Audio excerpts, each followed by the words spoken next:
Ayodhya breaking. Ayodhya Vidhan Parishad की खाद्य पदार्थों में मिलावट और नकली दवाओं के प्रचलन से जनजीवन की स्वास्थ्य समस्याओं पर रोकथाम हेतु समिति की बैठक सर्किट हाउस में संपन्न हुई। समिति के 10 विधान परिषद सदस्यों ने मंडलीय बैठक की। अयोध्या मंडल के 5 जिलों के अधिकारी मौजूद रहे। वही समिति के सभापति अरुण पाठक ने कहा कि नकली खाद्य पदार्थों पर रोक लगाने के लिए दिए गए निर्देश। नकली खाद्य पदार्थ व नकली दवाओं से लोग होते हैं बीमार, उनके स्वास्थ्य में होती है गिरावट। CHC-PHC में दवाओं का वितरण ठीक से हो। उन्हीं दवाओं को डॉक्टर लिखे जो सरकार द्वारा उपलब्ध कराई जा रही है। मिड डे मील या जहां खाद्य पदार्थों का वितरण होता है उनका मानक एक निश्चित हो। मेडिकल स्टोर में रजिस्टर मेंटेन हो जिसमें नशीली दवाओं का पूरा रिकॉर्ड हो। मंडल में एक मानक के अनुरूप ही खाद्य पदार्थों की बिक्री हो, इसके लिए प्रभावी निर्देश दिए गए हैं। बिना लाइसेंस के अस्पतालों को तत्काल बंद करने के निर्देश। सभी प्राइवेट अस्पताल व नर्सिंग होम में बोर्ड लगाने के निर्देश। लाइसेंस नंबर, मालिक का नाम, मोबाइल नंबर, किन बीमारियों का इलाज करते हैं और कितने बेड की संख्या है, सभी इंगित करना अनिवार्य होगा। अरुण पाठक, सभापति समिति Ayodhya. KNC live news TV से पत्रकार AK सिंह व RK सिंह की ब्यूरो रिपोर्ट।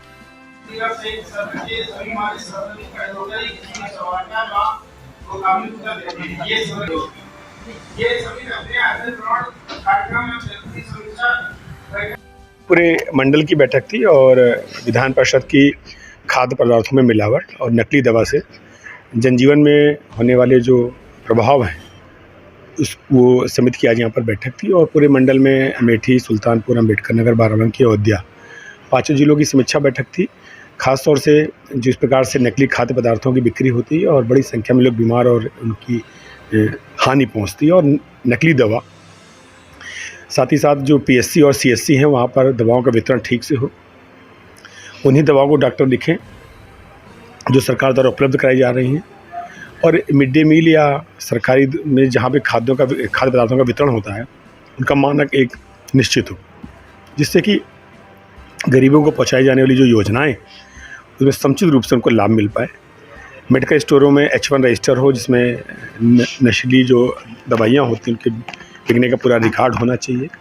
हमारे जो FSO हैं, जो खाद्य सुरक्षा अधिकारी, उनके द्वारा एक मानक के स्तर का ही खाद्य पदार्थ उनके क्षेत्र में बिके, इसके लिए भी प्रभावी निर्देश दिए गए हैं। जो बिना लाइसेंस के अस्पताल हैं वो ना चल पाएँ तो उसके भी निर्देश दिए गए। और आप लोगों से मेरा निवेदन है कि 1 हफ्ते बाद ऐसे सभी जो हॉस्पिटल है, नर्सिंग होम है, वहाँ पर एक बोर्ड लगाना सुनिश्चित हुआ है जिसमें उनका लाइसेंस नंबर, मालिक का नाम, मोबाइल नंबर और किन बीमारियों के इलाज के लिए और कितनी बेडों की संख्या के लिए इस अस्पताल ने अपना लाइसेंस लिया है वो वहाँ पर इंगित होना अनिवार्य होगा। और चूँकि ध्यान में ये आया है कि ये एक तीर्थ स्थान है अयोध्या, जहाँ पर बड़ी मात्रा में बाहर के लोग भी आते हैं और एक UP का अच्छा मैसेज लेके जाते हैं, उनको नकली खाद्य पदार्थ ना उपलब्ध हो। और पूरे देश में नकली खाद्य पदार्थों से बहुत सारी बीमारियां भी फैलती हैं, जनजीवन अस्त व्यस्त होता है, लोगों की मृत्यु तक भी हो जाती है। वो उत्तर प्रदेश में ना हो। सरकार की मंशा के अनुरूप, केंद्र सरकार की मंशा के अनुरूप, जन आकांक्षाओं के अनुरूप, और अभी जो कि त्योहारों का सीजन भी आने वाला है, हमारे व्यापारी दुकानदारों का भी उत्पीड़न ना हो, उनको इस प्रकार से हैरेसमेंट ना हो, इसको भी सुनिश्चित किया गया है। हाँ, मैं आपकी बात, हाँ आप कुछ पूछ रहे थे सर, मैं एक साथ जवाब दे देता हूँ कि जो सवाल ही आंशिक रूप से इससे मैं सहमत हूँ। आज कड़े निर्देश दिए गए हैं कि आपकी जो सैंपल की स्थिति है वो लगभग दुगनी होगी, ज़्यादा होगी, क्योंकि एक मानक होता है, उस मानक के तहत 2 प्रकार के होते हैं। एक सर्विलांस सैंपल होता है और एक जो हमारा सचल दल से सैंपल होता है। आप देखेंगे कि 1 महीने में अयोध्या में खास तौर से लगातार बड़ी मात्रा में सैंपल लिए जाएंगे। और मिड डे मील के सैंपल के लिए भी कहा गया है, क्योंकि लगभग 1 लाख से 1.25 लाख बच्चों को जो भोजन उपलब्ध कराया जा रहा है वही मानक के अनुसार हो। मैं आपको ये बताना चाहूँगा कि इधर लगभग 30% स्कूलों में मानक के अनुसार जो खाद्य पदार्थ था उसमें कहीं ना कहीं थोड़ा सा आया है वेरिएशन, उसको ठीक करने के भी निर्देश दिए गए हैं। ये पीछे 20-25 वर्षों में, इन 6 वर्षों में इस प्रकार का अभियान खाद्य पदार्थ विभाग ने चलाया है, जिसमें बड़ी मात्रा में खाद्य पदार्थों का स्टैंडर्ड अपग्रेड हुआ है। जो सबसे ज़्यादा मिलावट वो मसालों पर आ रही है, तो उनका जहाँ से सप्लाई है उस पर अटैक करने की ज़रूरत है। उस पर भी काम के लिए एक पूरी इनको दिया गया और जिलाधिकारी के निर्देशन में 21 अधिकारियों की स्टीयरिंग कमेटी जो साल में 3 बार बैठेगी, उसका एक कार्यव्रत क्या होना चाहिए, उस पर भी चर्चा हुई।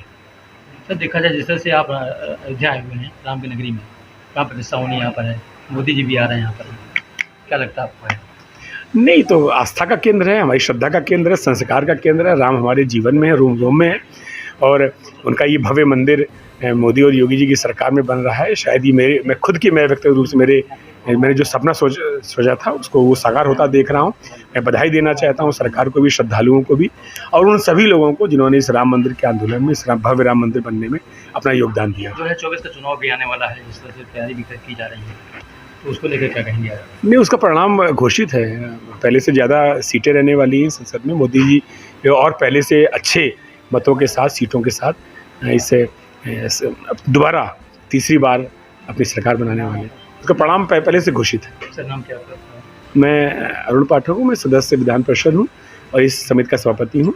आदरणीय प्रज्ञा त्रिपाठी जी हैं जो सदस्य हैं, आदरणीय ऋषु जी हैं जो आदरणीय MLC भी हैं, आप कई यहीं इसी क्षेत्र के हैं।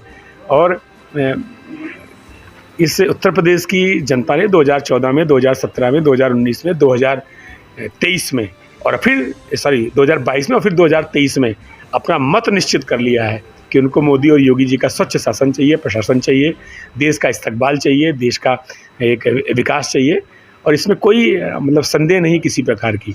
ये पॉलिसी मैटर है, पार्टी जो तय करेगी, सरकार भी वैसा करेगी।